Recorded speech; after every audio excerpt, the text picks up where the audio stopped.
Guys, mayroon akong magandang balita sa inyo kasi kagabi na naginip ako. Napanaginipan ko si Tatay Digong na nakauwi na daw sa Pilipinas. Hindi ko alam kung bakit ko siya napanaginipan. Dahil siguro kagabi, nung bago ako natulog, nag-TikTok ako. Tapos scroll lang ako sa TikTok. Puro video niyo yung nakikita ko.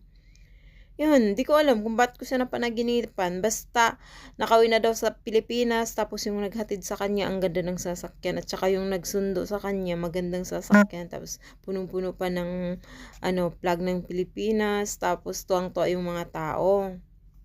At hindi lang sa Pilipinas yung natuwa, buong mundo. Parang, kung gaano siya pinagkaguluhan nung kinuha siya sa Pilipinas, parang mas maano pa doon yung ingay ng tao sa panaginip ko.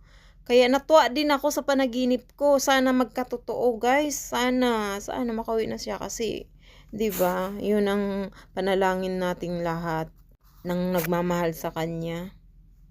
So, ayun lang guys. Sinabi ko lang yung panaginip ko kagabi na sana magkatotoo. Ipag-pray na lang natin na magkatotoo 'yun.